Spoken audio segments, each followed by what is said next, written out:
اعوذ باللہ من الشیطان الرجیم بسم اللہ الرحمن الرحیم۔ چونکہ اس سے پہلے آیت آ چکی ہے سنفرغ لکم ایھا الثقلان، دو بھاری قافلے جو ہیں اللہ تعالیٰ کی مخلوقات میں سے، ایک قافلہ انسانیت اور ایک قافلہ جو جنوں پر مشتمل ہے۔ اب یہاں اس آیت میں آیت نمبر 33 میں براہ راست ان سے خطاب ہے، اے گروہ جن اور اے گروہ انس، یا معاشر الجن والانس ان استطعتم، اگر تمہارے اندر استطاعت ہے، طاقت رکھتے ہو، ان تنفذوا من اقطار السماوات والارض، کہ تم نکل بھاگو آسمانوں اور زمین کے دائروں سے، کناروں سے، تنفذوا تو نکل جاؤ، لا تنفذون الا بسلطان، نہیں نکل سکو گے مگر اللہ تعالیٰ کی سرعت کے ساتھ۔ یہ آیت مبارکہ مشکلات القرآن میں سے ہے، پوری طرح ہم شاید ابھی نہ سمجھ پائیں جب تک کہ اور ہمارا علم جو ہے کائنات کے بارے میں، کاسموس کے بارے میں اور علم بڑھ نہیں جاتا۔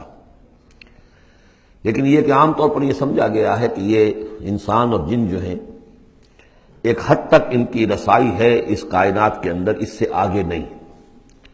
جیسے کہ آ چکا ہے، میں پہلے بھی بیان کیا ہے کہ جنات کے لیے غالباً یہ ہمارا جو سولر سسٹم ہے، یہ پورا جو ہے یہ ان کی جولان گاہ ہے، اس میں یہ جائیں جدھر جائیں چلے جائیں، اس سے آگے نہیں۔ انسانوں کا معاملہ یہ ہے کہ وہ اس کے اندر بھی جو بھی فاصلہ طے کرتے ہیں، وہ ظاہر بات ہے کہ وہ اس کے لیے مشینیں ایجاد کر کے جہاں تک جا رہے ہیں، لیکن اس پورے سولر سسٹم تک بھی ان کی رسائی ممکن نہیں ہوگی۔ لیکن یہ کہ ایک گمان میرا ہے جو میں آپ کے سامنے پیش کر رہا ہوں کہ قرآن مجید جب آسمانوں اور زمین کی بات کرتا ہے تو وہ مراد ہوتی ہے کل کائنات، کل یونیورس، اور کل یونیورس کے کناروں سے نکل بھاگنا، اس کے کیا معنی ہے؟ اس کے معنی یہ ہے معدوم ہو جانا، یعنی یہ کہ جہنم میں پڑنے والے چاہیں گے کہ ہم معدوم ہو جائیں۔ کاش کہ جیسا کہ ہم نے پڑھا تھا سورہ نساء میں، فَكَيْفَ إِذَا جِئْنَا مِن كُلِّ أُمَّةٍ بِشَهِيدٍ وَجِئْنَا بِكَ عَلَىٰ هَٰؤُلَاءِ شَهِيدًا، اس روز انسان چاہیں گے کسی طرح زمین شق ہو جائے، وہ اس میں دھس جائے اور زمین اوپر سے برابر کر دی جائے۔ یہ تو ہوگا یوم الحساب کو۔ لیکن سوال یہ ہے کہ من اقطار السماوات والارض، تمام آسمانوں اور زمین کے کناروں سے نکل بھاگنا، معدوم ہونا، یہ بھی بس میں نہیں ہے۔ اللہ کے اذن سے ہی ہم بنے ہیں، ہمیں وجود عطا ہوا ہے، اور اللہ ہی کا اختیار ہے جو ہمیں معدوم کر سکتا ہے۔ ہم لاکھ چاہیں کہ معدوم ہو جائیں، معدوم نہیں ہو سکتے، یہ بھی ہمارے اختیار سے باہر ہے۔ اذن رب ہی ہو تو ہم معدوم ہوں بغیر اذن رب۔ یہاں پر ویسے جو الا بسلطان، اللہ کا حکم، اللہ کی مرضی، اللہ کی سند، اس طرح کی کوئی بات ہے، اگرچہ عام طور پر بات وہ سمجھی گئی ہے جو پہلے میں نے بتایا، میرا گمان یہ ہے واللہ عالم۔ بہرحال مشکلات القرآن میں سے ہے۔ فَبِأَيِّ آلَاءِ رَبِّكُمَا تُكَذِّبَانِ، تو تم اپنے رب کی کن کن نعمتوں اور کن کن صناعیوں اور کاریگریوں اور کن کن قدرتوں کا انکار کرو گے۔ یرسل علیکما شواظ من نار، تم پر پھینکے جائیں گے شعلے بھڑکتے ہوئے آگ کے، ونحاس، اور دھواں ملا ہوا، وہ آگ جس میں کہ دھواں ملا ہوا ہو، فلا تنتصران، پھر تم بدلہ نہیں لے سکو گے۔ فبأي آلاء ربكما تكذبان، فإذا انشقت السماء، جب آسمان پھٹ جائے گا، فكانت وردة كالدهان، تو ایسے ہو جائے گا گلابی رنگ کا جیسے کہ تیل کی تلچھٹ ہوتی ہے۔ جب تیل کو صاف کیا جاتا ہے تو اس کے نیچے جو تلچھٹ رہ جاتی گلابی رنگ کی۔ فبأي آلاء ربكما تكذبان، فيومئذ لا يسأل عن ذنبه انس ولا جان، تو اس روز کوئی پوچھنے کی ضرورت نہیں ہوگی ان کے گناہوں کے بارے میں، نہ انسانوں سے نہ جنوں سے۔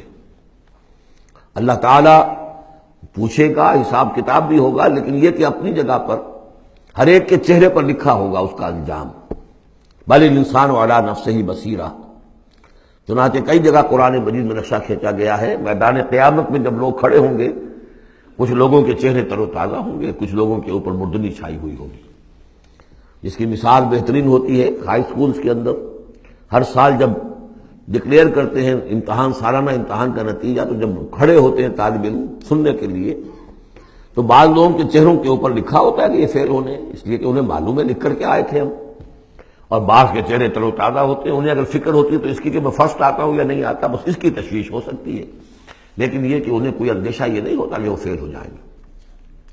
تو فیومئذ لا یسأل عن ذنبہ انس ولا جان، اس دن پوچھا جانا ضروری نہیں ہوگا کسی سے بھی، نہ جن سے نہ ان سے، ان کے گناہ کے بارے میں۔ فبأي آلاء ربكما تكذبان يعرف المجرمون بسیماہم، پہچان لیے جائیں گے مجرم اپنے چہروں سے، چہرے ان کے اترے ہوئے ہوں گے، انہیں تو معلوم ہوگا۔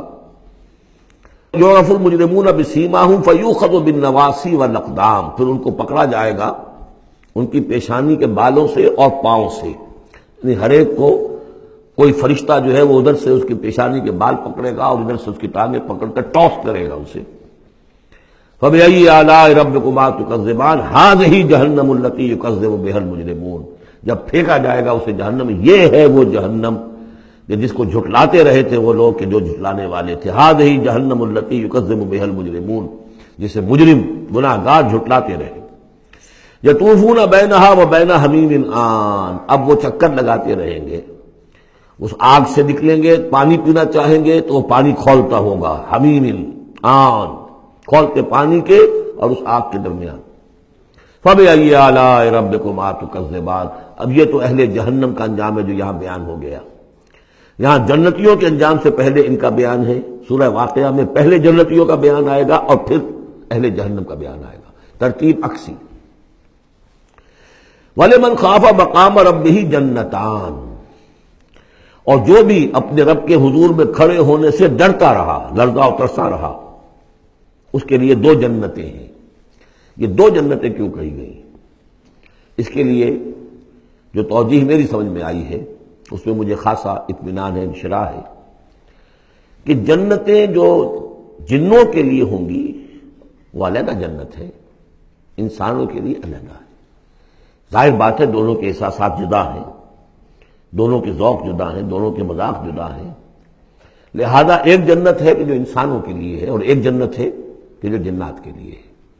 ایک ہی طرح کی چیزیں ان دونوں کے لیے پلیزنٹ اور ان دونوں کے لیے جو ہو سکتی ہیں مسرت اور سرور آمیز، وہ ایک طرح کی نہیں ہو سکتی، ان کے تقاضے مختلف ہوں گے۔ تو لمن خاف، جو ڈرنے والے ہیں ان کے لیے جنتیں فراہم کر دی اللہ نے، وہی تسلیہ کا صیغہ ہے کیونکہ یہاں جنوں اور انسانوں سے خطاب ہو رہا ہے مسلسل۔ یہ جو جنتان ہوں گی یہ ابتدائی جنتیں جن کا ذکر یہاں ہو رہا ہے، اس کے بعد دو اور جنتیں ہوں گی۔ تو جنتیوں کے دو درجے ہیں، ان میں جنات بھی ہوں گے انسان بھی ہوں گے، تو چار ہو گئے۔ کمتر درجے کے جنتی انسان اور جن دو، اور برتر درجے کے جنتی انسان اور جن دو، تو دو اور دو چار۔ تو یہاں پر اس سورہ مبارکہ میں چار جنتوں کا ذکر ہے۔ پہلے یہ کمتر درجے کے جنتیوں کا ذکر ہو رہا ہے۔ وَلِمَنْ خَافَ مَقَامَ رَبِّهِ جَنَّتَانِ فَبِأَيِّ آلَاءِ رَبِّكُمَا تُكَذِّبَانِ ذَوَاتَا أَفْنَانٍ، اس کی بہت سی شاخیں ہوں گی اس جنت کی۔ صدق اللہ۔